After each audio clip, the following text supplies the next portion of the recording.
Well, I'm a member of the Church of Jesus Christ of Latter-day Saints, commonly referred to as Mormons.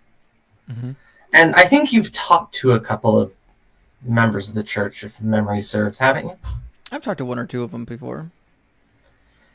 So, I guess... Also, while we're at it, if anyone can send out a request for Cyber Deconstruction, I think he might want to enjoy this one. Sorry, go ahead. I'm listening. No, I guess I was just a little bit curious as to kind of what you mean by your God is imaginary. That's kind of what got my attention. Sure. Yeah, so my claim is that everybody's God, all the gods that they believe in, those gods exist in their imagination and nowhere else. Theists cannot demonstrate their God existing outside of their imagination. All right. So, what evidence then would be acceptable to like prove that God, you know, actually does exist? Well, empirics would be nice. A rational argument landing on God could be nice. Like if you gave a logical argument that could only conclude with God, I don't know if that would convert me, but that certainly would move the needle. Or I think the most compelling evidence ever for the God that you believe in is if all of the predictions that the God made in the Bible actually came true. Because a lot of those predictions quite literally couldn't come true unless there was some kind of supernatural intervention. I guess a lot of that does kind of seem difficult for someone like a theist to be able to prove, because in my view, it feels like there's kind of a metaphysical stalemate, I suppose. I mean, you said empirical evidence would be nice, but I mean, technically speaking, the God I believe in does have a physical body, though I'm not entirely sure how we would like measure, God's physical body per se. So I'm not entirely sure how I could use like physical evidence for that. And then our rational arguments would be, we'd have to like make sure we were on the same page about like what the nature of reality is too. Like I guess I'm just struggling to see how I would be able to adequately demonstrate that, my God isn't imaginary under like how you framed this conversation. I I don't mean, know. that's Does up that to make sense? you.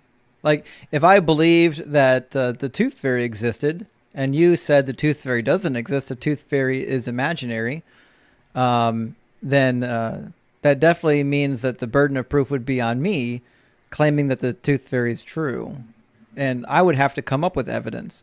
Now, I already told you, I think the claims in the book, if the predictions actually came true, I think that would be compelling evidence, but they didn't come true. Well, isn't the claim that your God is imaginary a positive claim that you would have the burden of proof for? Yeah, I just said your God is imaginary. He exists in your imagination. You can imagine him, but you can't demonstrate him to exist anywhere else. So now I can give you logical proofs for why God, like no God, should exist. But um, I also know you're Mormon, which means I don't know. Hold on a second. I'm having a little slow connection. My No worries. connections. There we go. On TikTok was crapping out for half a second. I think we're good now. Okay. So, like, I do expect that people that believe in particular gods, I think those particular gods, if they have particular holy books, I would expect those holy books to be true. And I think that's a big category against the God. Right? So I know that Jesus can't be God, much less the Messiah, because the New Testament is full of lies and contradictions and failed prophecies. And I know the same is true for the Old Testament. I also find huge problems with like the scientific accuracy of the books in terms of the flood, the age of the earth, the particular animals that chew cud, the fact that it says in Genesis that you can mate animals in front of striped poles and they'll produce striped offspring. I mean, all kinds of stuff. And with your God in particular, it seemed problematic that he's just kind of a racist. Okay. What makes you say that? He says so in the book. Want me to read it? Sure, we can pull that up. Sure. And I know you've read it before. Every Mormon knows this passage. 2 Nephi 5. You already have it pulled up, don't you? I'm pulling it up now. If you'll just give me a moment.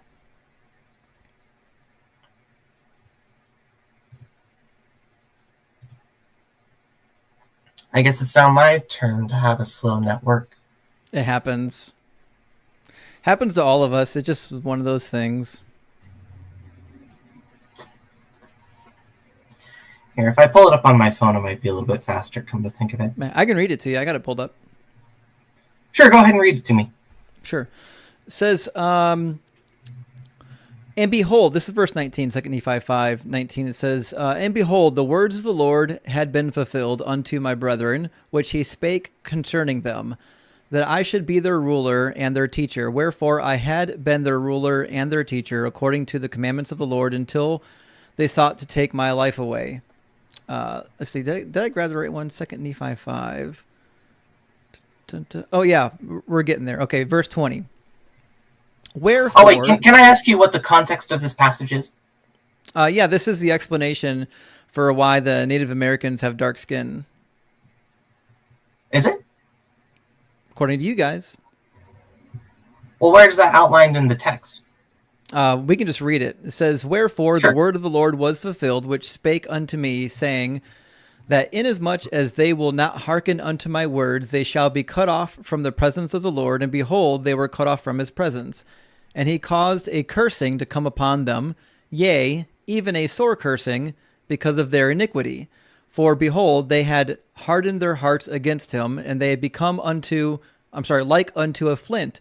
Wherefore, as they were white and exceedingly fair and delightsome, that they might not be enticing to my people, the Lord God did cause a skin of blackness to come upon them. Do you think that it's better, it's more delightful to be white?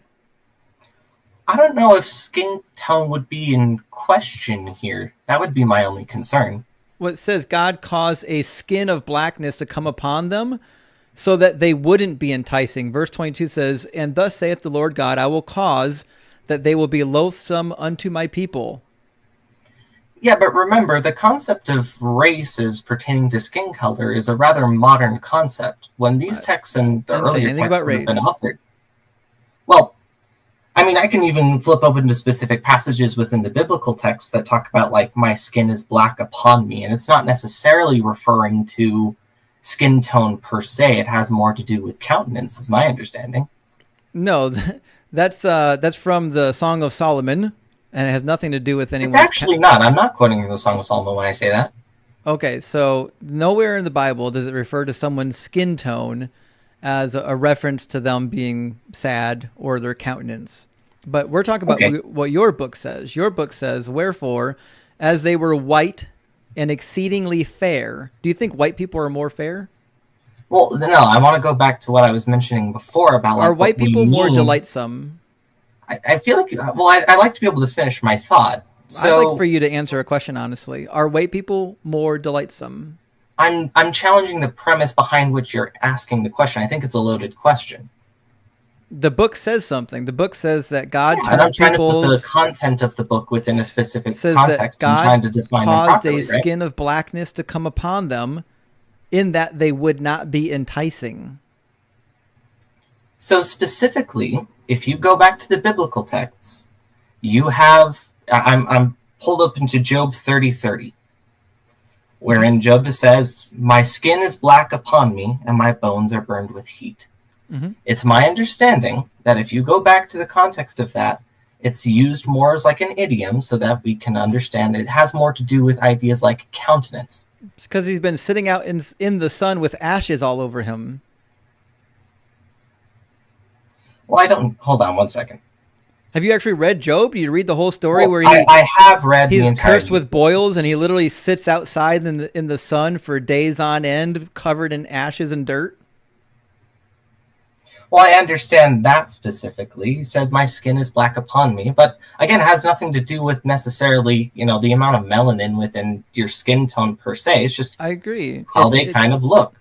Yeah. And it's about the way he looks. And here it says that God made their skin dark so that they would not be enticing.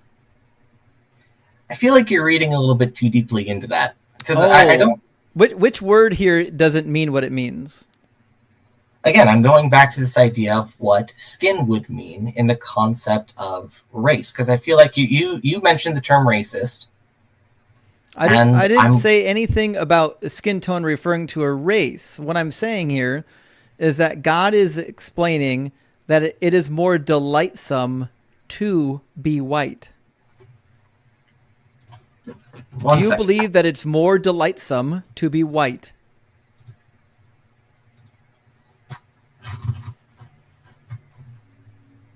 That's right, Daniel. Thank you for the $2 super chat, Daniel. 279. He says, morons act nice to become a god themselves. Interesting. I have to ponder that one, Daniel. I have to ponder that one. Again, I don't think you're... Hold on. Let me ask you this question. It was just an easy yes or no question. Do you think that people with white skin are more delightsome?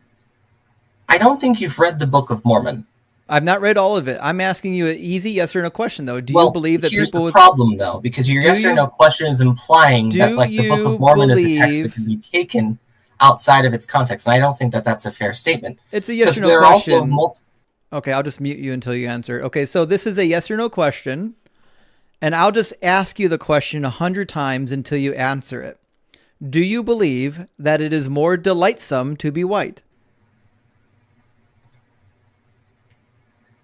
I like to be able to finish my thought because, again, your thought is going to come after you give me a yes or no. Do you believe that it is more delightsome to be white? You're taking the passage out of it. It is a yes or no. I don't care what the context is. You can give me the context after you say yes or no. Now you're just embarrassing yourself. Is it more delightsome to be white? Yes or no? Look, I'm sorry. If you're not going to let me finish my thought, I really don't see any point of like... I told you, you can finish your thought when you answer my question. It is a yes or no question, and it's an easy one. Sarah, do you think that it's more delightsome to be white? Nope. No. Okay, gotcha. Okay. Justin, do you think that it's more delightsome to be white? No, I don't. Caller, Zach, do you think that it's more delightsome to be white? That's not what the text is saying. Okay, I'll just read it for you since you weren't listening. Wherefore, as they were white and exceedingly fair and delightsome, that they might not be enticing unto my people, the Lord God caused a skin of blackness to come upon them. I think it's pretty clear that it is more delightsome to be the white rather than the black. You should read verse 24. I want you to answer my question. I think you really should read verse 24 because it pertains to your question. Do you believe... I promise I'll read it immediately after you give me a yes or no. Is it more delightsome to be white?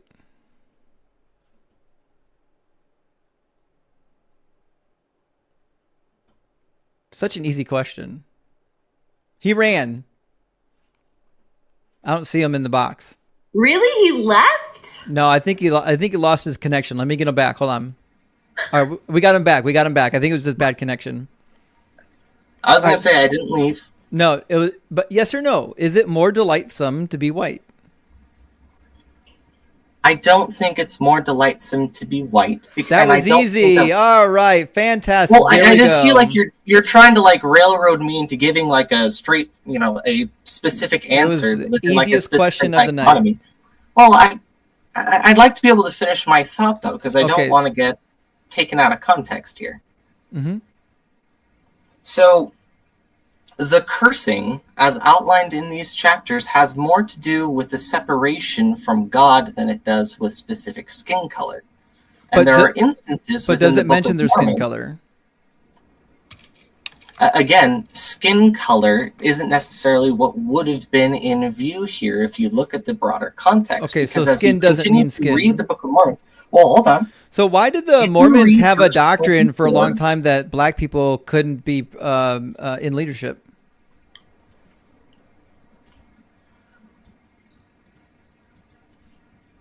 Say that one more time. That has nothing to do with this text. Why was it that for a long time African Americans couldn't serve in leadership?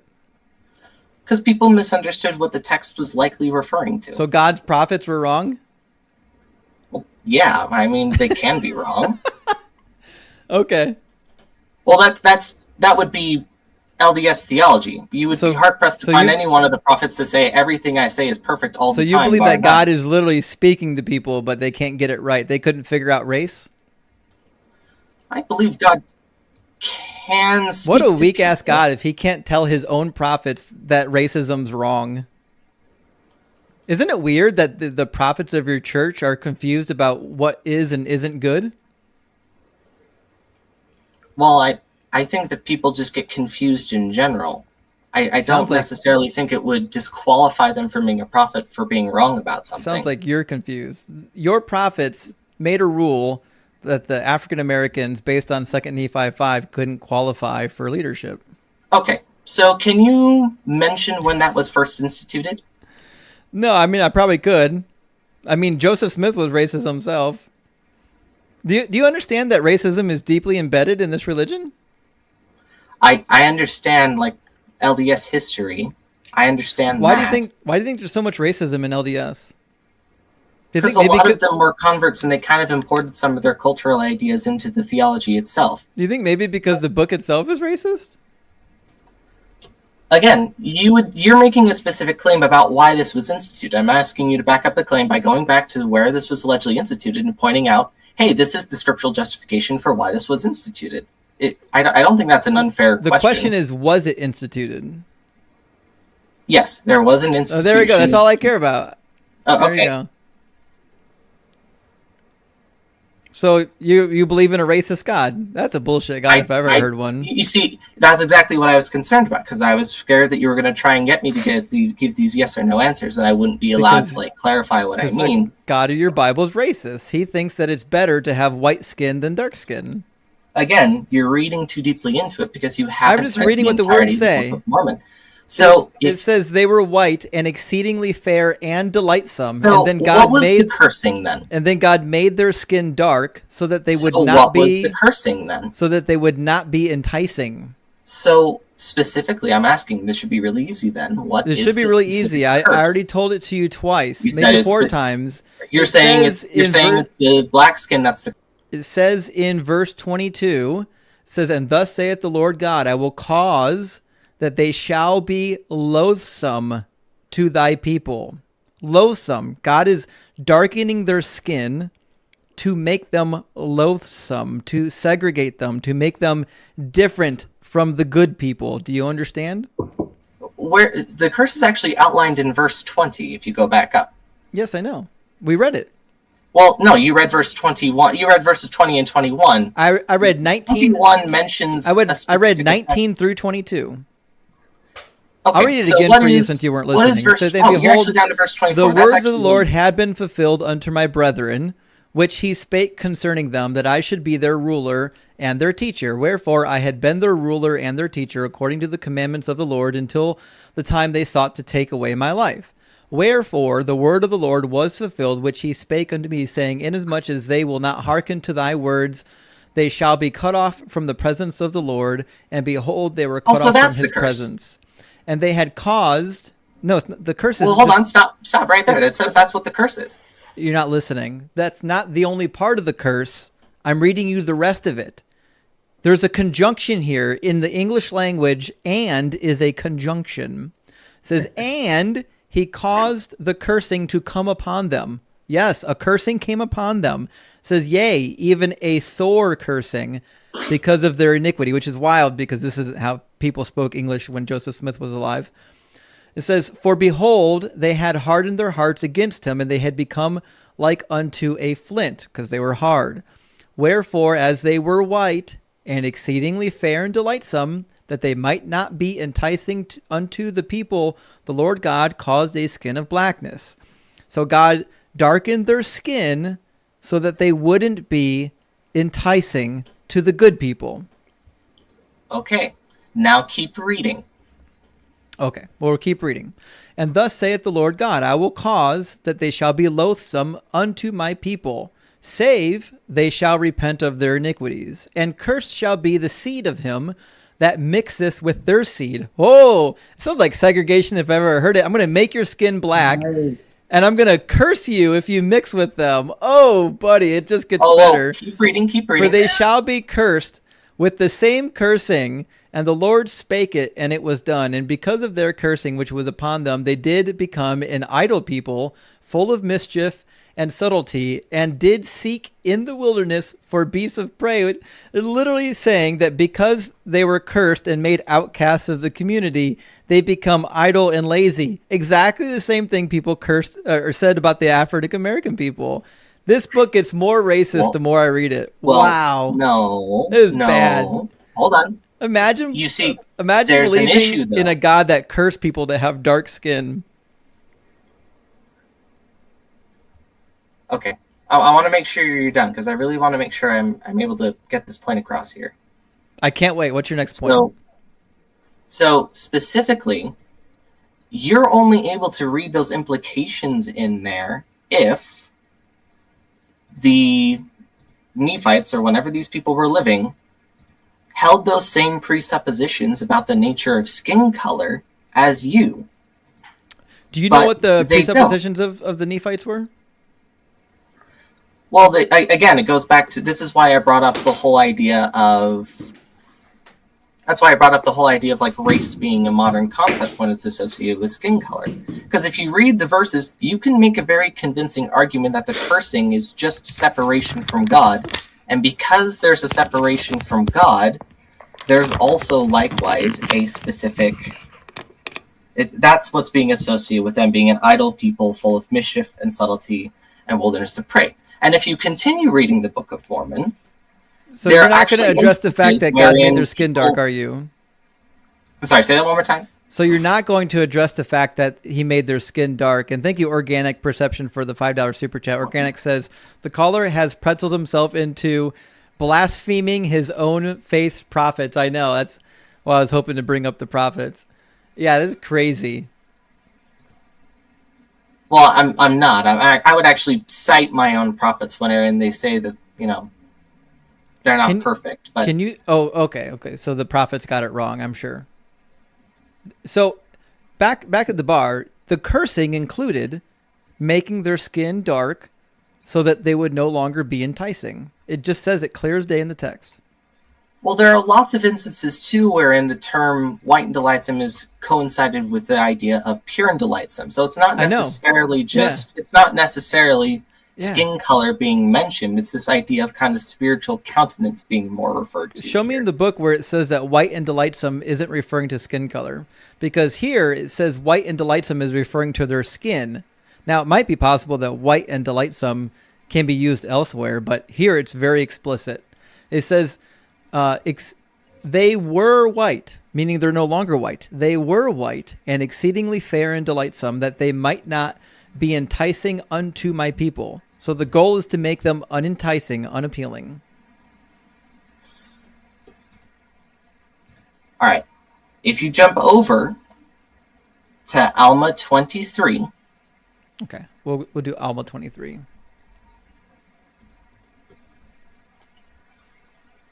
Yep. Go down to verse 18. Okay, we'll get verse 18.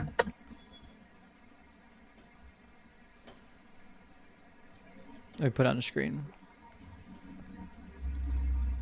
And it came to pass that they called their names Anti-Nephi-Lehi's, and they were called by this name and were no more called Lamanites. And they began to be very industrious people, yea, and they were friendly with the Nephites. Therefore, they did open a correspondence with them, and the curse of God did no more follow them.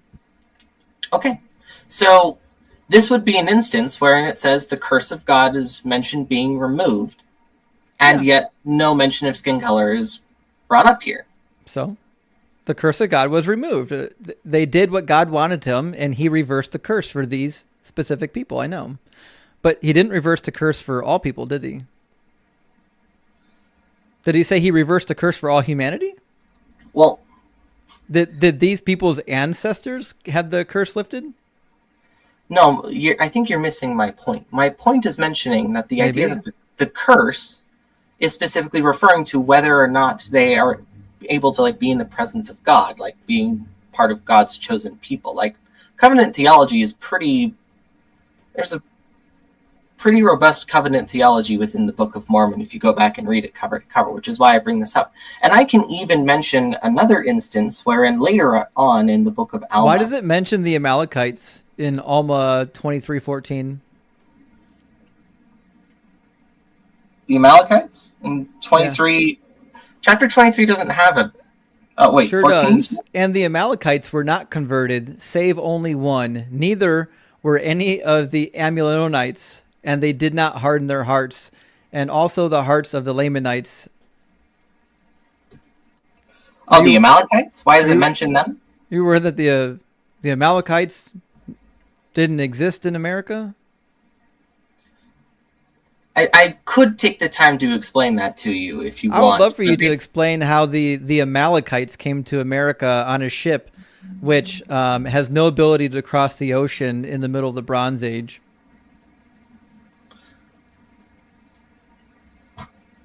Well, first off, this would have happened years after Nephi and company would have arrived. And the Amalekites are long descendants of Nephi, is my About what year did the Amalekites come over?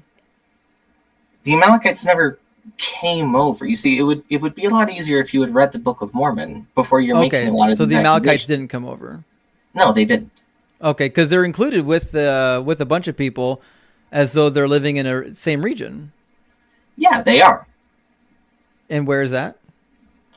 In the Americas. Okay, were the Amalekites living in the Americas? Yes. Okay, how did they get there? Well, they were allegedly descended from people who had migrated over there. The Amalekites are descendant from who? Specifically, a group of Nephites. The Amalekites are descendants from the Nephites? Before or after they came to America? After. After. So after they came to America, the Nephites birthed the Amalekites, and then they sailed from America back to the ancient Near East? What? Okay, hold on, sorry. Are you aware that the Amalekites... You should ask your question one more time. Are you aware that the Amalekites existed in the ancient Near East, and they are a real people? Oh, you see, it's a different group of Amalekites. Oh, there's multiple Amalekites? I'm sure there is. It just happened to be that they came over to America and they called their descendants the Amalekites, the literal enemies of the Hebrew people. Well, they were named after a guy named Amaleki, and he's mentioned previously within the Book of Mormon narrative. And they're Malachi? Yeah, there was an Amaleki. See how all of this just sounds like a bunch of nonsense history by a guy making things up in a language that never existed? Reformed Egyptian isn't a real language, by the way. Why did over half of the 11 witnesses recant? Recant what? Recant their testimony. Their testimony of what? In the Book of Mormon, at the very beginning, there are testimonies. Okay, great. The eyewitnesses. Can you find a specific instance wherein they said they did not see what they claimed to have seen? Yeah, give me a second.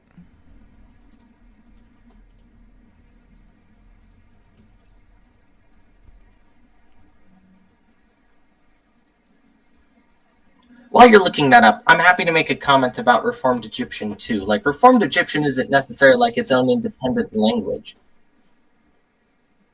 What is it? It's just, they refer to an idea that they were using some kind of an Egyptian script, and then they changed it. Who changed it? It just kind of changed and developed over time. That's how languages work. Yeah, but who changed it? The Egyptians? No. It would have been the Nephites who had lived over there, and they just kind of used that language over time. But then over time, languages change and develop. And then it's not the exact same as the Egyptian they may have used in the beginning. How come we don't have any text in Reformed Egyptian?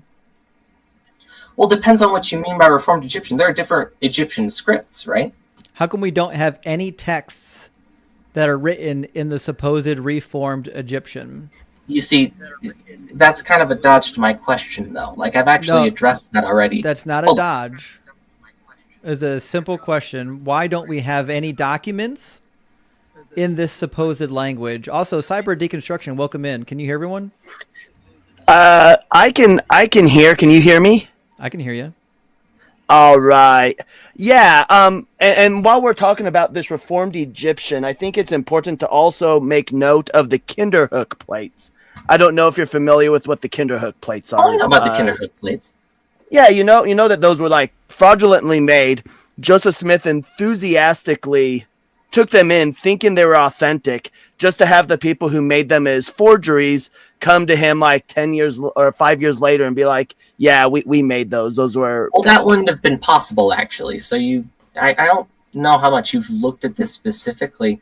Are you familiar with Don Bradley's work on this subject? Yeah, you could go research them. But we also have some quotes, too, that I would just like to make mention here. So we have Joseph Smith quoting, "If I had anything to do with the N-word, I would confine them by strict law to their own species." That's found in Joseph Smith, History of the Church, Volume 5. You can look that up through pages 217 through 218. We have a Brigham Young saying, "The seed of Ham, which is the seed of Cain." If you're going to read all the quotes of prophets allegedly being... I know you want to run from this. Yeah. So the seed of Ham, which is the seed of Cain, descending through Ham, will, according to the curse put on him, serve his brethren and be a servant of servants to his fellow creatures until God removes the curse and no power can hinder it. And then he later goes on and says, "But let me tell you further, let my seed mingle with the seed of Cain, and that brings a curse upon me and upon my generation and upon my people." And this can be found in the Teachings of President Brigham Young, Volume 3. I shall tell you the law of God in regards to the African race. If the white man who belongs to the chosen seed mixes his blood with the seed of Cain, the penalty under the law of God is death on the spot. This is found in Brigham Young, Journal of Discourse, chapter 10, verse 110.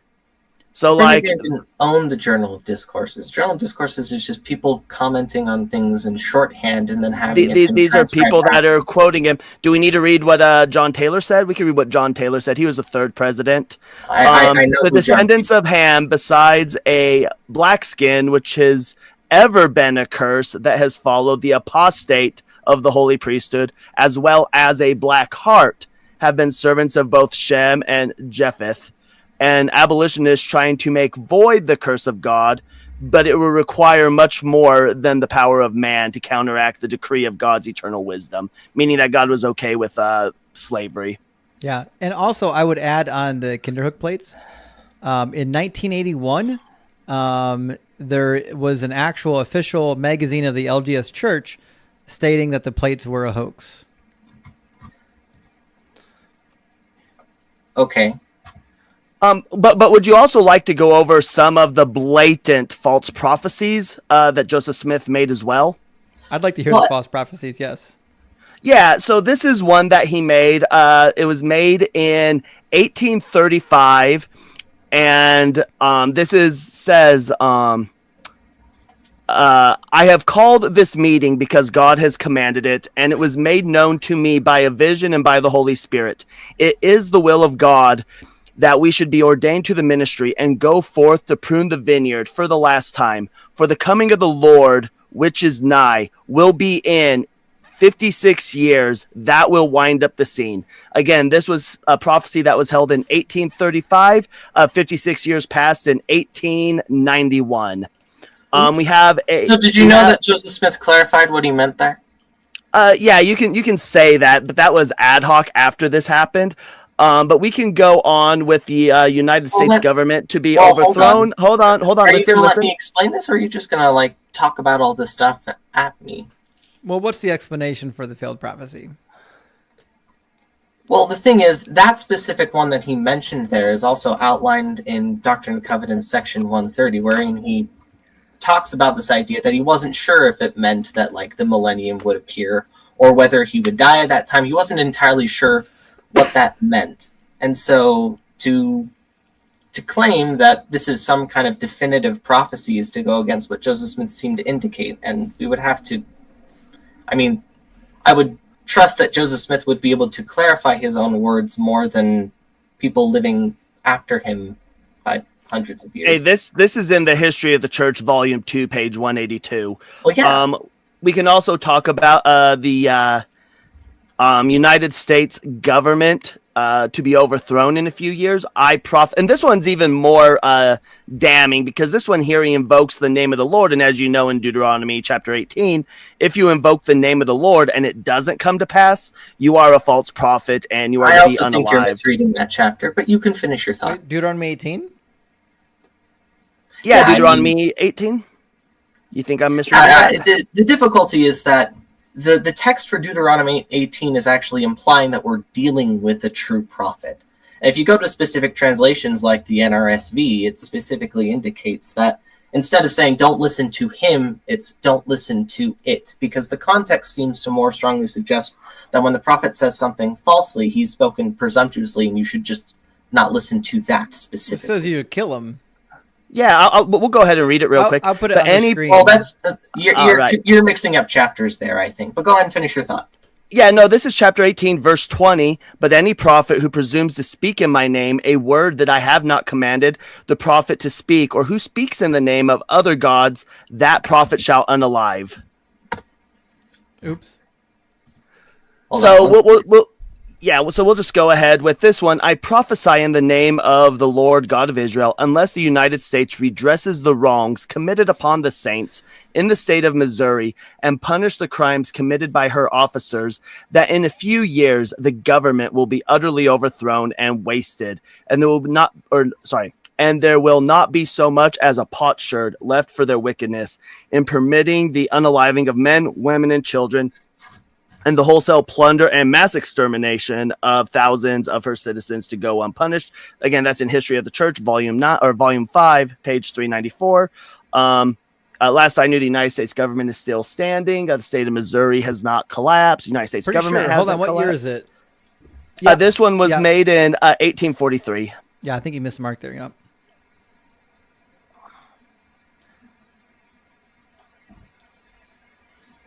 Sorry, you're bringing up a lot of stuff, and I want to make sure I'm able to at least respond at least a little bit to some of this. So I'm being a little bit quiet, not because I'm trying to ignore you, but just trying to pull up notes. That's all. Yeah, that's fine if you want to address this. Okay.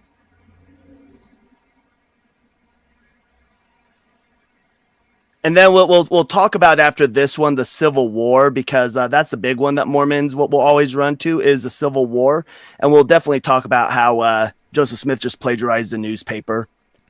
Well, I'm familiar with the argument about that.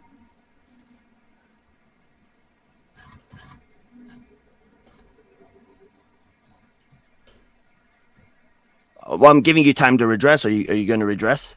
Well, what do you want me to address first? Because you've bounced around to specifically racism. You've talked about the Second Coming.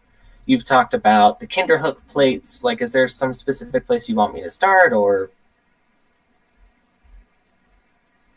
I think racism is the pressing issue. Yeah, when we're done with that, I got a question for him. All right. So, I don't know if you were listening into this first part here, but basically I'm under the impression that when they made those kinds of comments, they were speaking within their cultural context, and I think they were wrong. Oh, but they're prophets of God. Should they ever do that in public? Do prophets have to be perfect? I mean, when they're out publicly speaking and people recognize them to be a prophet of God, right? And they are making these comments, and the church found it so important that these be written down and documented. Yeah, I guess I just don't see how it follows that because they're a specific prophet and they're teaching something, it means that they're fundamentally inerrant. I guess I just don't hold that presupposition. Oh, it's just showing that the early leaders of your church were just racist, and thus would follow that your church is founded on racism. I don't know if that necessarily follows either, unless you're you're a big a CRT guy. I don't know how you lean politically, but Let's see. We have comments from the fourth. We have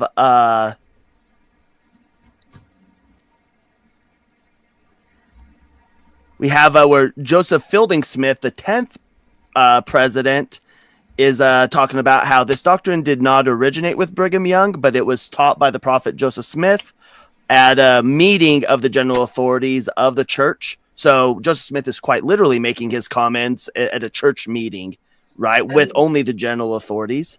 You're getting that. That would be a third-hand source written almost a century after the fact, correct? Yeah. Who's Joseph Fielding Smith, and what's his relation to Joseph Smith?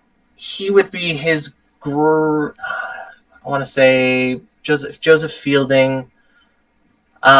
He would be a great uncle. So Joseph Fielding Smith's great uncle would be Joseph Smith. Correct, and they've got the writings because they wrote down what they said, right?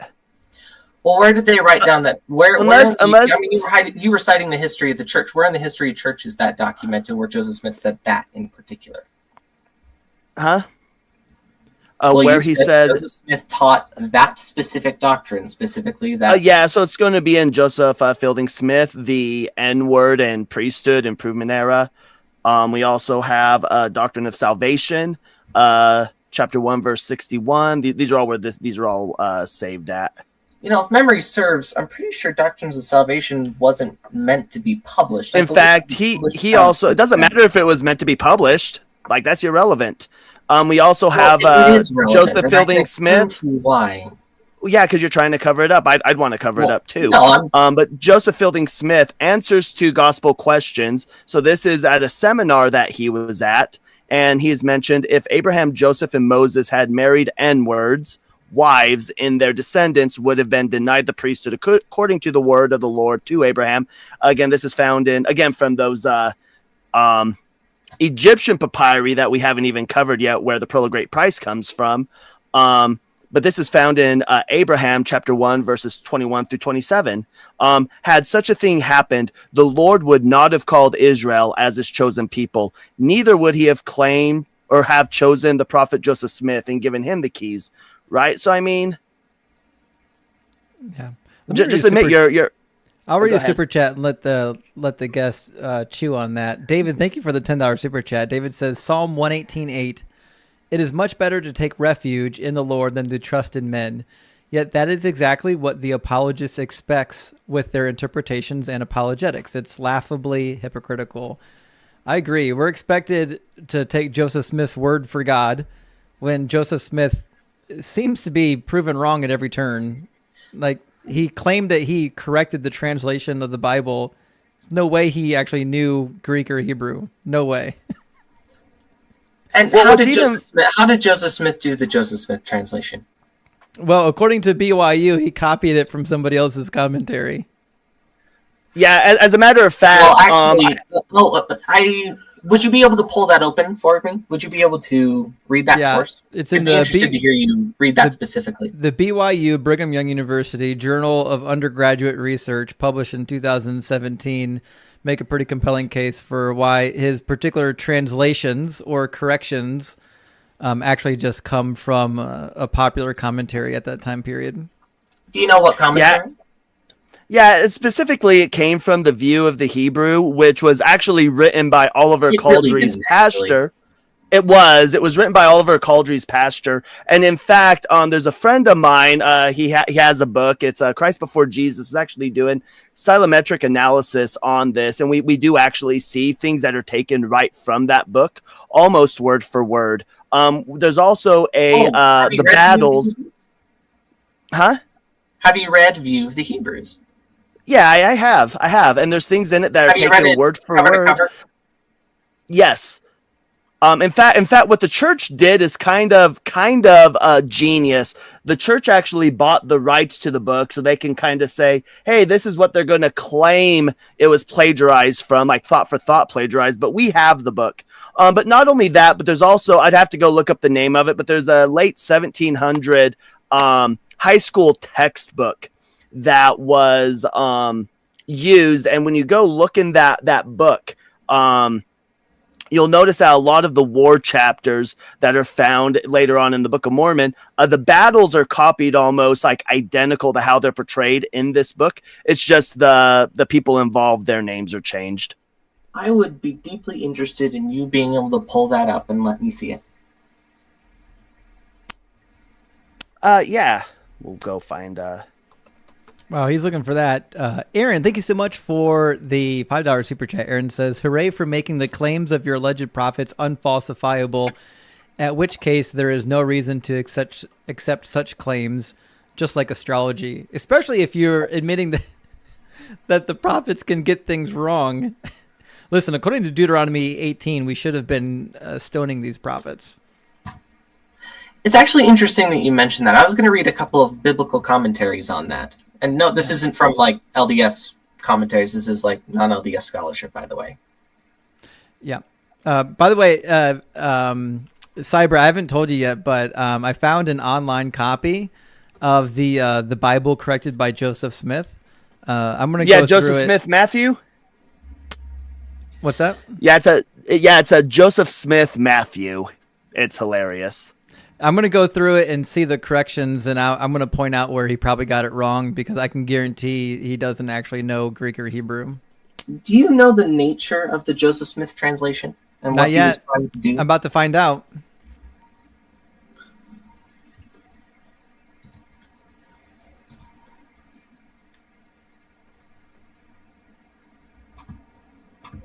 Didn't Joseph say that he did more for humanity than Jesus? Yes, he did. Oh, wait, where did he say that? Shit. I'd be interested to hear you pull that up. Oh, let's see, where is it? Yeah. Yeah, I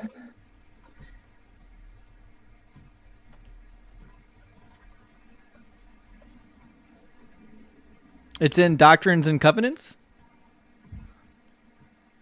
135. Okay, I can open that. Says, before he was martyred, the prophet Joseph Smith brought about many things to bless all humankind.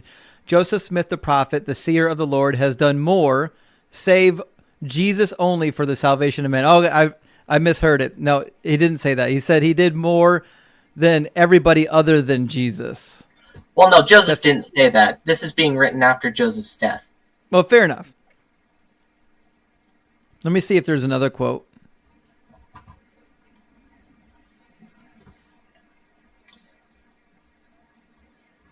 And I'm not trying to be like dodgy or anything. Like I hope that you guys know I'm trying to like engage in good faith here, and I'm trying to hear you guys out, because I don't want to just like tryly dismiss you guys as being, evil or that sort of thing. I'm just curious to hear your guys' perspective, I guess.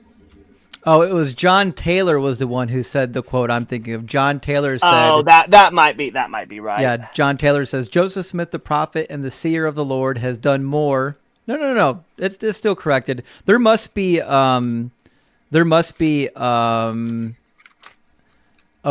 I don't want to say the word corrupted. Somebody must have been floating this quotation around on the internet with it wrong to paint a picture that's not actually there, because the words of Taylor Smith say that he did more for mankind than everybody except for Jesus, which is fine. Well, it sounds like we're on the same page with that then. Yeah, I agree. I don't find that to be a bad thing to say. Obviously, I think it's silly, but still, I don't think a racist did more for humanity than anyone but Jesus. But also, iReactor, thank you for the $6.66 super chat. Big W iReactor, good to see you in the house. It says, what about the book of Abraham, Reformed Egyptian nonsense? How can we take JS seriously after that fiasco? Do you know about that, Cyber? About so the book of so they have what's called the Prologate Price. It contains what they refer to as the book of Moses, the book of Abraham, and essentially what was going on is this was during the height of Egyptology. They're finding all these new tombs, and there was and people were able to buy mummies, and there was a mummy exhibit that was for sale. and Joseph Smith could only afford some of the funeral text for it.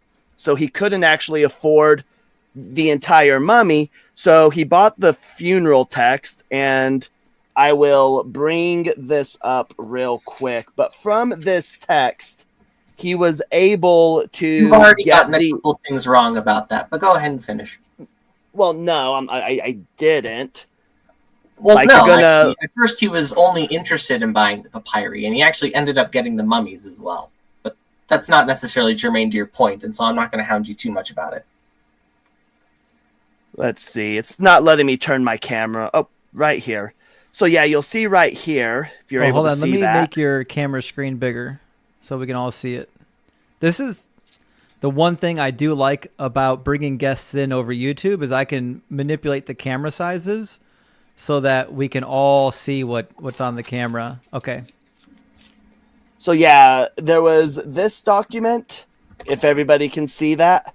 Yeah. That was used for it. And so if you read here, we've got these down here. So if you look at number 1, which we know today to be either the Ka or the Ba in Egyptian mythology, but this is the Spirit of the Lord. This is Abraham on an altar because apparently a priest in Egypt tried to sacrifice Abraham. So we've got this craziness here. From it, he also purchased this text, came with it as well. And then there is one more. This came with it as well. And this is Abraham sitting on the throne of Pharaoh, because that happened in Genesis. We hear about that in Genesis. We don't. And I'm convinced that had Joseph Smith been able to afford the entire mummy, he'd be touting that thing as having had the mummy of Abraham. Well, no, because as I mentioned before, he was actually able to purchase the mummies. It's actually his mother acted as like a tour guide. That's how she was able to make a living in Nauvoo. She would allow people to see the mummies and see the papyri. But Justin, I did want to ask you a quick question, because this is something you might know. I'm sure You've asked a lot of different questions. I'd like to make sure that we will. Guests won't be able to answer. So in the King James Version, we know there's some italicized words that are added in, correct? Yeah, Sure. There's a bunch of italicized words in the King James, but they're not very consistent about applying them. Typically, the italicized words are there when they're added for understanding, but they're not really in the original manuscripts. So, for example, in the Hebrew language, there's a lot of applied states of being, and the King James Bible sometimes will put the implied states in italics, and then sometimes they'll put like text corrections in there too. Yep. So the reason why I bring this up is when Joseph Smith and Oliver Cowdery got lazy, they'd copy entire chapters from Isaiah. But we know they copied them from the King James Version because they left the italicized words in. Yeah. And the King James Bible Bible with is how pretty many unique. variations there are? Wait, say that again? Well, you understand that it's very likely wasn't like a direct transcription and that the evidence points against that, right? Wait, points against what? So they're not copying directly from the KJV, or if they are, they're doing because they left the italicized words in. If they weren't copying directly, if this was actually in or on the golden plates, right? The italicized words would not be there because the italicized words were added in because the italicized words were added in by the people who were translating the King James Version. They added those words intentionally for emphasis, but they wanted to show that we are adding these. That's why they're italicized. They wanted to make sure people knew that that was not part of the original text. So let me ask a quick question then. How would you have put the words in there to make the text understandable while also retaining its original thing? If they're not allowed to use those same italicized words, what words should he have used? So again, when the words are added in by the translators, they're putting them in there themselves. They never claim that these were part of the original text. They are literally just adding them in themselves, which is why they italicized them, because they wanted the readers to know that, hey, this is not in the original text. We added this for one reason or another. It could be for an emphasis of something, but we added this. And so it wouldn't make sense that Joseph Smith would have these same italicized words added in. Unless he was copying from the King James. Because we've got multiple translations from the time period of King James where there are italicized words, and they're different. All the translations are different. It's just right. weird. So I guess that's why I'm confused, because they're not actually put in word for word from that given point in time. Because first off, the witnesses to the translation don't really mention him using any kind of supplementary material.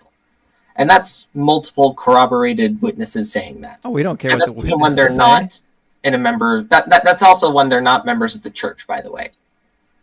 Yeah, but we don't care what the witnesses say. We're talking about the textual evidence.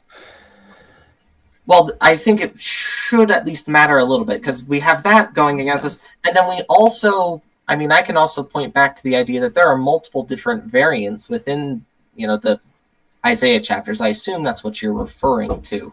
Here, hold on one second.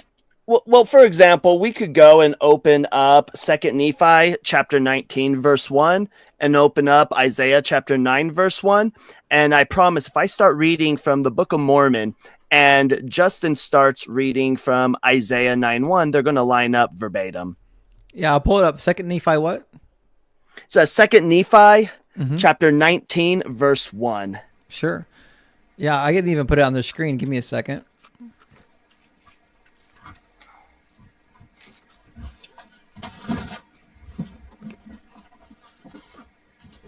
All right. I'll get on the screen. There we go. Nevertheless, the dimness shall not be such as was in her vexation, when at first he lightly afflicted the land of Zebulun and the land of Naphtali, and afterwards did more grievously afflict by the way of the Red Sea beyond the Jordan in Galilee of the nations. Certainly. Yep, and that's like Isaiah. That's verbatim Isaiah 9:1. Oh, it's actually not. There's actually an additional word in there. Do you see it? One word. Yeah. Oh, just the word red? Yeah, Red Sea. Yeah. So if they're sure copying it in, why did he put that in there if that's not in the original KJV text? Because he wanted to add it in, because he didn't know what sea. It's also true that the Red Sea is not near Naphtali. That is also true. So again, that goes back to the idea of Oliver Naphtali and got this Zebulun wrong are during next to the Sea of Galilee. process. So again, though, that's not a mistake that people would make. When were Naphtali and Zebulun afflicted by the way of the Red Sea? Well, can I finish this thought?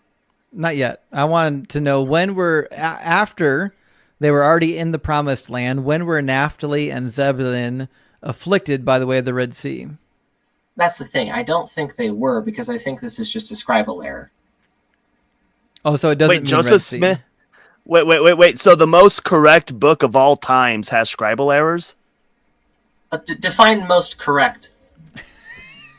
Well, hold on. Is the Red Sea supposed to be the Red Sea?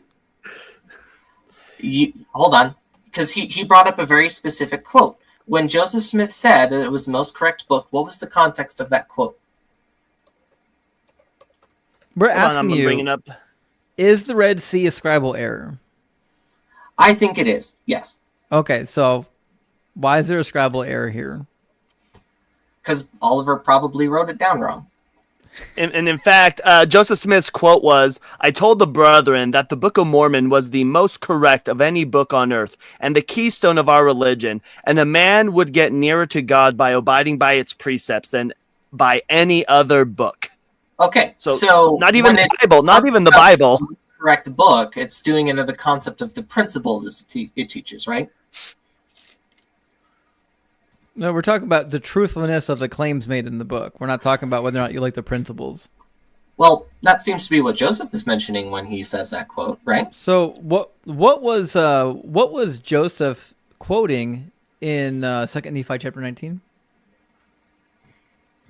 I'm sorry, say that again. In 2 Nephi 19, what was he quoting? Isn't it weird that it parallels Isaiah chapter 9, verse 1? Why would that be weird? And then verse 2 again. The people that walked in darkness have seen a great light. They that dwell in the land of the shadow of death, upon them hath light shined. Holy crap, that's a direct quote from Isaiah chapter 9. That one actually doesn't have any variations in it. You're right. He copied from Isaiah 9. Oh, what? Like whenever he got bored, let's go ahead and we'll Look at read verse 6. Isaiah. Look at verse 6. For unto us a child is born, unto us a son is given, and the government shall be upon his shoulder, and his name shall be called Wonderful Counselor, Mighty God, the Everlasting Father, Prince of Peace. Of the increase of the government and peace there is no end upon the throne of David and upon his kingdom. Oh my, this is verse 16 and 17 of the same chapter.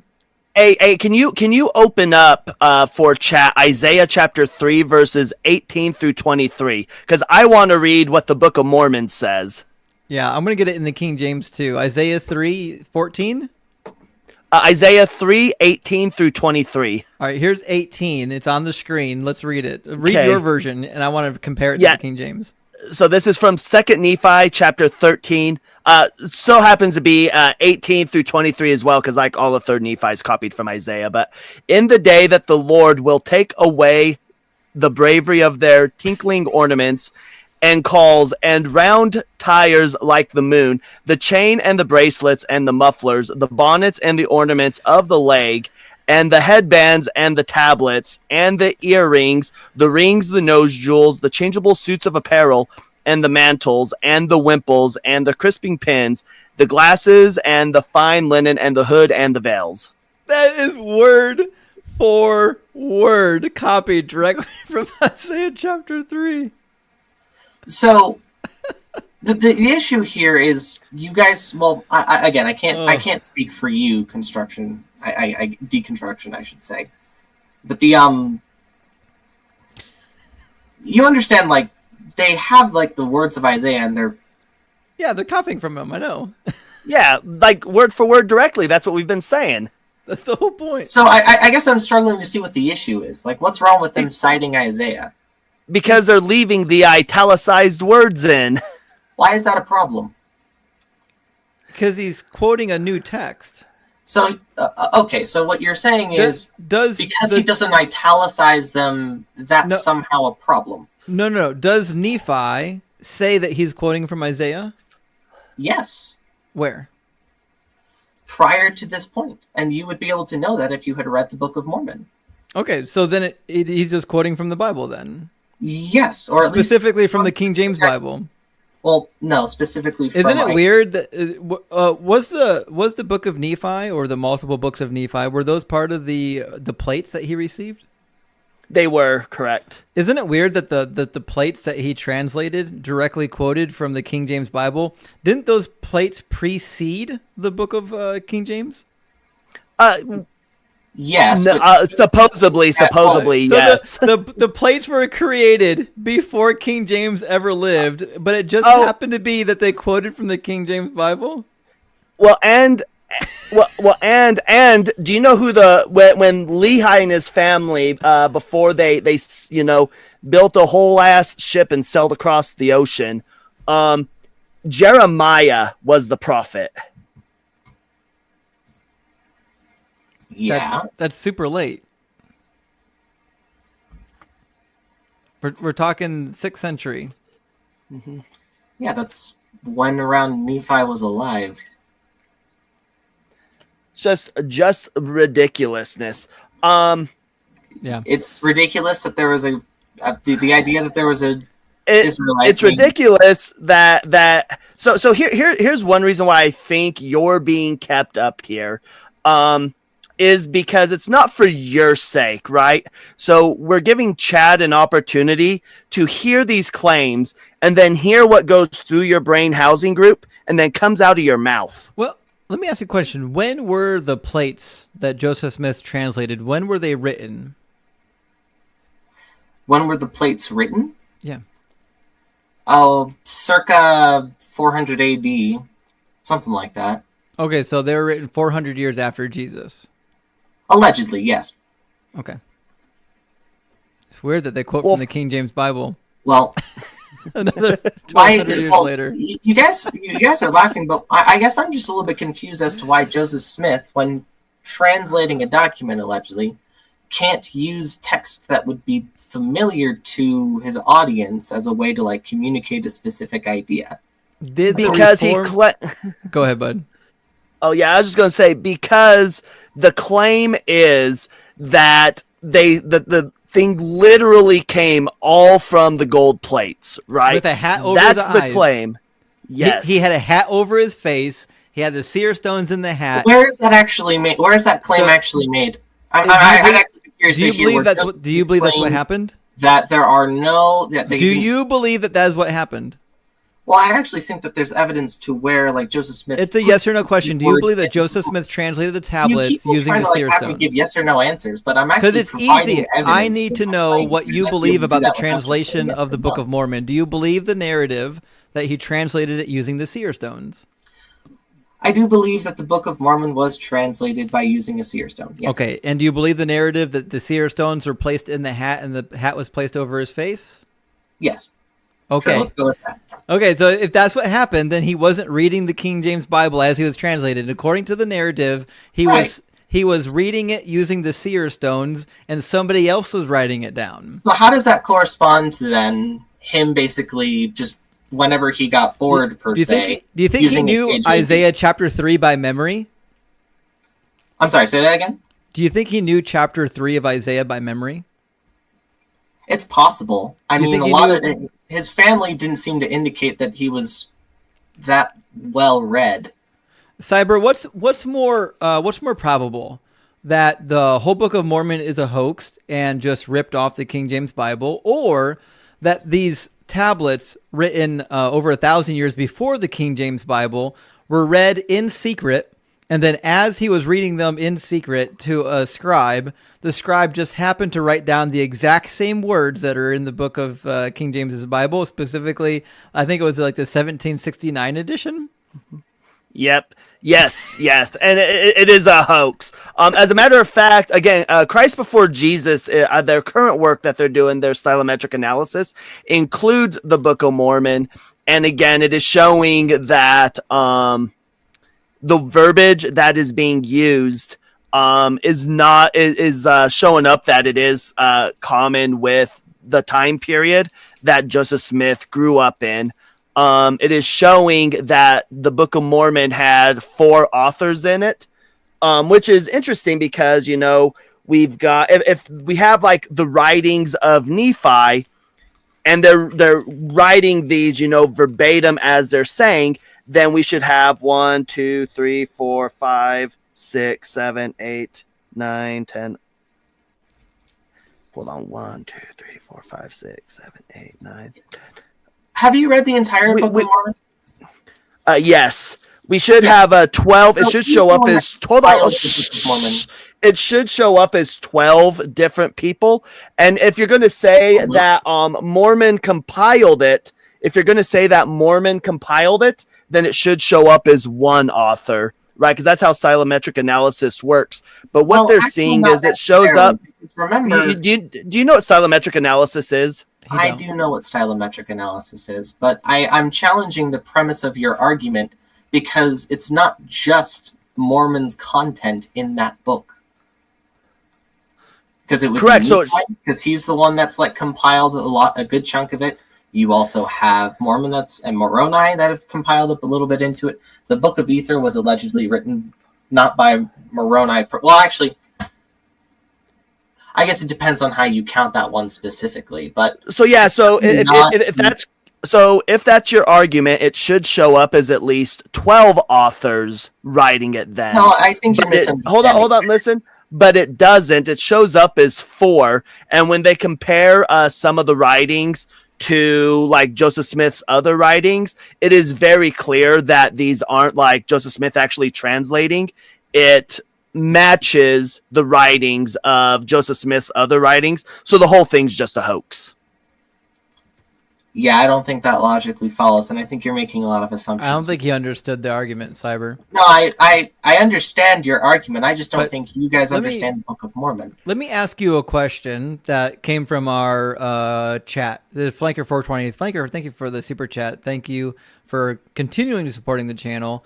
Says, what would convince guest that he's wrong? What evidence would you accept that would lead you to conclude that you're wrong? If we were to find a secret letter from Joseph Smith saying, "Yeah, I basically made it all up," that would be pretty crushing for me. So the only thing for you that would prove that this is wrong is if Joseph himself said that I made it all up. I mean, the difficulty at that point is because you're trying to read intent into it, right? Okay. Because it's possible that Joseph Smith is just wrong, and I think I've already mentioned he is wrong. A couple of different instances. All right. Well, listen, guys, it's almost midnight. I got to go to bed. It's late for me. We've been at this for a little bit, but thanks. Listen, thanks for chatting. You've been very polite, Zach. So we appreciate that. I gave you a hard time, so you took it well. Cyber, thank you so much for being here. You're awesome. Are you going live tonight? I'm going to go live right now. All right, go live, and by the time I'm done exiting, we're going to be over in your place, okay? Big dubs for Cyber Deconstruction. We appreciate that. Also, Zach, listen, thanks for being here and being a good sport. You took a lot of abuse from us, and it takes a lot of guts to do that. So, definitely appreciate that. I don't want you guys to read the intent like I'm just completely unable to be reasoned with either. Heaven doesn't make any. I don't think that's the case. I don't think that you're completely unreasonable.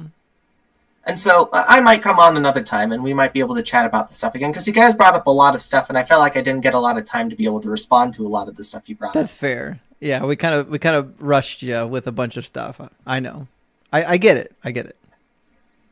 Anyway, I have no hard feelings. Maybe we can talk again, but hopefully we'll be able to have a little bit more of a balanced conversation next time. All right. We will, okay? All right. Take it easy. Right. Cheers. Have a good one, Zach.